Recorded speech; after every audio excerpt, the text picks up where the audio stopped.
Assalamualaikum warahmatullahi wabarakatuh. Setiap tahun bila tiba Aidiladha, kita akan dengar kisah Nabi Ibrahim alaihissalam dan Nabi Ismail alaihissalam. Tapi, adakah kita betul-betul faham apa yang berlaku dalam kisah ini? Ini bukan kisah ayah dan anak biasa. Ini adalah kisah cinta. Cinta kepada Allah yang mengatasi segalanya.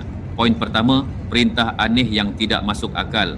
Dalam surah As-Saffat ayat 102 yang bermaksud, maka tatkala anak itu sampai pada umur sanggup berusaha bersama-sama dia, Ibrahim berkata, "Wahai anakku, sesungguhnya aku melihat dalam mimpi bahawa aku menyembelihmu, maka apakah pendapatmu?" Apa yang dapat kita fahami daripada ayat ini? Satu, mimpi para nabi adalah wahyu. Dalam Islam, mimpi orang biasa tidak boleh dijadikan hujah, tetapi mimpi para nabi adalah wahyu yang benar. Hadis riwayat Imam Bukhari menyebut, mimpi para nabi adalah wahyu. Maka perintah dalam mimpi Nabi Ibrahim untuk menyembelih anaknya bukan halusinasi atau ilusi, tapi benar-benar perintah dari Allah Subhanahu Wa Taala. Dua, dialog seorang ayah yang penuh kasih. Nabi Ibrahim alaihissalam tidak terus melaksanakan perintah itu secara senyap atau tergesa-gesa. Sebaliknya, baginda berbicara dulu dengan anaknya. Ini menunjukkan dalam keadaan biasa, manusia akan mempertikaikan perintah ini. Tapi Nabi Ibrahim alaihissalam percaya penuh kepada Allah walaupun secara logik ia sangat sukar difahami. Pengajaran yang kita boleh ambil ialah ketaatan tidak semestinya selesa. Kadang-kadang kita akan diuji dengan sesuatu yang sangat kita cintai. Komunikasi dalam keluarga sangat penting dalam mendidik iman. Nabi Ibrahim alaihissalam tidak abaikan suara anaknya. Cinta kepada Allah mesti melebihi segalanya. Bila tiba saat diuji, kita harus letakkan kehendak Allah di atas kehendak hati. Kebijaksanaan, hikmah dalam menyampaikan perintah Allah, kasih sayang dan penghormatan kepada anak, pendidikan tauhid secara langsung, memberi ruang kepada anak untuk memahami dan merelakan, bukan memaksa secara membuta tuli. Tiga, ujian yang luar biasa berat. Nabi Ibrahim alaihissalam mendapat anak setelah bertahun-tahun berdoa tanpa jemu ketika usianya sudah lanjut.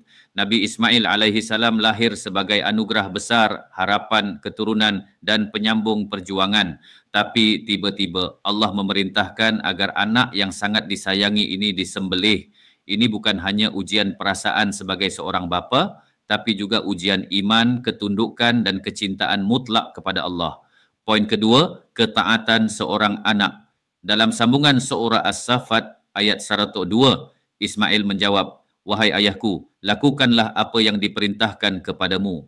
InsyaAllah engkau akan dapati aku termasuk dalam kalangan orang yang sabar." Apa yang dapat kita fahami daripada ayat ini? Satu, sikap luar biasa seorang anak. Jawapan Nabi Ismail alaihissalam adalah reaksi yang menakjubkan. Tidak ada penolakan, tangisan, ketakutan atau rayuan seperti kebiasaan anak-anak seusianya.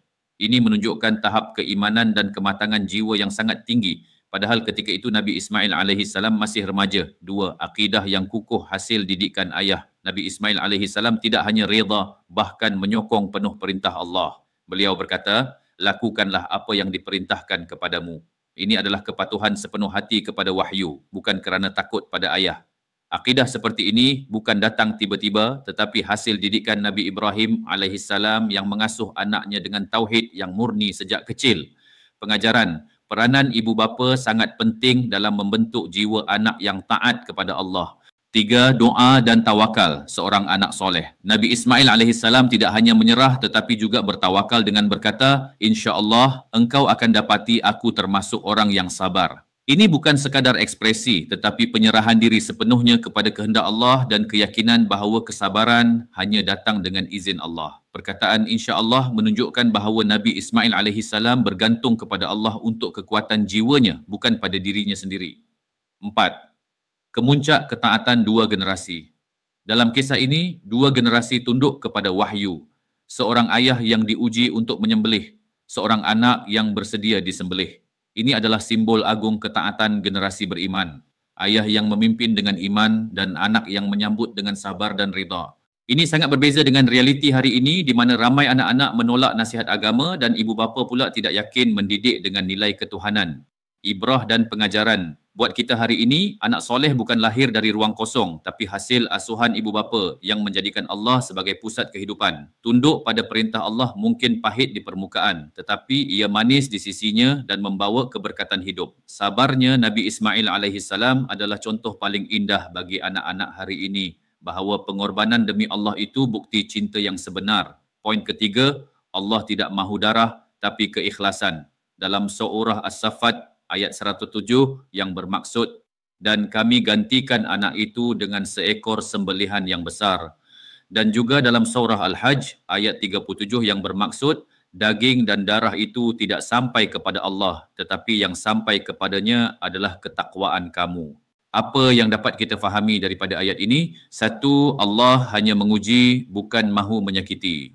Allah Subhanahu Wa Taala tidak pernah berniat untuk mencederakan Ismail alaihissalam atau menzalimi hamba-Nya. Sebaliknya, Allah ingin mengangkat darjat Nabi Ibrahim alaihissalam dan Ismail alaihissalam serta menunjukkan kepada umat manusia makna sebenar kepatuhan mutlak kepada Allah.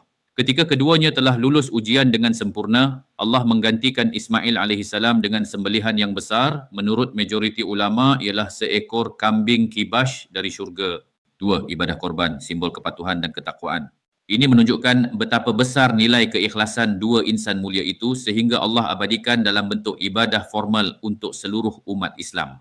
Empat, hakikat pengorbanan, lebih dari sekadar fizikal. Pengorbanan yang dituntut oleh Allah bukan hanya pisau di leher haiwan, ia adalah pisau di leher nafsu, pemotongan ego dan keinginan yang bertentangan dengan perintah Allah, keikhlasan meninggalkan yang kita sayang demi Allah yang kita cinta. Pengajaran untuk kita hari ini, korban bukan sekadar tradisi tetapi latihan takwa. Setiap kali kita sembelih, kita sedang melatih diri untuk melepaskan perkara yang menghalang kita dari tunduk kepada Allah. Mahu diterima Allah bukan banyaknya daging, tapi bersihnya hati. Ibadah korban bukan semata-mata penyembelihan haiwan. Dalam surah Al-Hajj ayat 37, Allah nyatakan bahawa darah dan daging tidak sampai kepada Allah, yang sampai ialah niat, takwa dan keikhlasan. Ini mengajar kita bahawa setiap ibadah, walau sebesar mana sekalipun, tidak bernilai jika tanpa keikhlasan. Allah melihat hati kita. Bukan berapa mahal kambing yang kita beli, tapi sejauh mana kita tunduk kepadanya.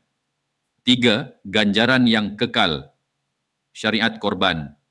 Sepanjang zaman peristiwa ini tidak terhenti di zaman Nabi Ibrahim AS. Ia menjadi syiar kekal bagi umat Islam setiap tahun pada Aidiladha. Ibadah yang sangat digalakkan, bahkan bagi sesetengah mazhab hukumnya sunat muakkad atau wajib bagi yang mampu. Poin keempat, ibrah dan pengajaran untuk kita hari ini. Satu, letakkan Allah di tempat paling tinggi. Huraiannya ialah, hakikat tauhid ialah meletakkan Allah sebagai pusat utama cinta dan ketaatan dalam hidup. Nabi Ibrahim AS sangat menyayangi anaknya Nabi Ismail AS. Namun apabila datang perintah daripada Allah untuk menyembelih anaknya sendiri, baginda tidak ragu-ragu untuk melaksanakan perintah itu. Ini menunjukkan bahawa cinta kepada Allah mengatasi segalanya, hatta kepada anak darah daging sendiri. Firman Allah dalam surah At-Taubah ayat 24. Katakanlah, jika bapa-bapa kamu, anak-anak kamu, saudara-saudara kamu, lebih kamu cintai daripada Allah dan Rasulnya, maka tunggulah sehingga Allah mendatangkan keputusannya. Pengajarannya pula ialah, jangan biarkan cinta kepada dunia, anak, pasangan, harta, kerja, mengatasi cinta kita kepada Allah. Apabila kita diuji, tanyalah diri, siapa yang kita utamakan dalam keputusan kita? Dua, didik anak dengan tauhid sejak kecil. Huraiannya ialah Nabi Ismail AS tidak menolak perintah ayahnya walaupun ia sangat berat. Ini bukti bahawa akidahnya sangat teguh. Keteguhan ini tidak datang tiba-tiba tetapi hasil didikan sejak kecil oleh ayah yang soleh iaitu Nabi Ibrahim. Baginda didik anaknya dengan nilai iman, tauhid dan kepatuhan kepada Allah, bukan hanya ilmu dunia semata-mata. Firman Allah dalam surah Luqman ayat 13. Wahai anakku, janganlah kamu mensyirikkan Allah. Sesungguhnya syirik itu satu kezaliman yang besar. Pengajarannya ialah, jangan tunggu anak besar baru mahu mula ajar tentang Allah. Mulakan dari kecil. Ajar anak mengenal Allah, solat, akhlak Islam dan cinta kepada Rasulullah. Anak-anak yang kenal Allah sejak kecil akan sabar dan taat bila besar. Tiga, bila kita sanggup berkorban, Allah akan ganti dengan lebih baik. Huraiannya, dalam kisah Nabi Ibrahim AS, saat baginda bersedia menyembelih anaknya, Allah menggantikan Nabi Ismail AS dengan sembelihan yang besar Ini menunjukkan bahawa Allah tidak sia-siakan pengorbanan yang ikhlas. Prinsip ini juga berlaku dalam hidup kita. Bila kita tinggalkan dosa kerana Allah, Allah ganti dengan ketenangan. Bila kita korbankan sesuatu demi reda Allah, Allah gantikan dengan yang lebih baik. Firman Allah dalam surah Al-Baqarah ayat 245. Siapakah yang mahu memberi pinjaman kepada Allah sebagai pinjaman yang baik, maka Allah akan melipat gandakan pembayaran kepadanya berlipat ganda pengajarannya. Berkorban untuk Allah bukan kerugian, tapi pelaburan jiwa yang pasti menguntungkan. Kita mungkin kehilangan sesuatu sekarang, tapi balasan dari Allah pasti lebih bernilai dan berkekalan. Kisah ini bukan hanya sejarah, ia adalah cermin untuk hati kita. Adakah kita sanggup serahkan apa yang paling kita sayangi jika Allah perintahkan Aidiladha adalah masa untuk kita muhasabah cinta dan ketundukan kita kepada Allah. Sekian, Assalamualaikum warahmatullahi wabarakatuh.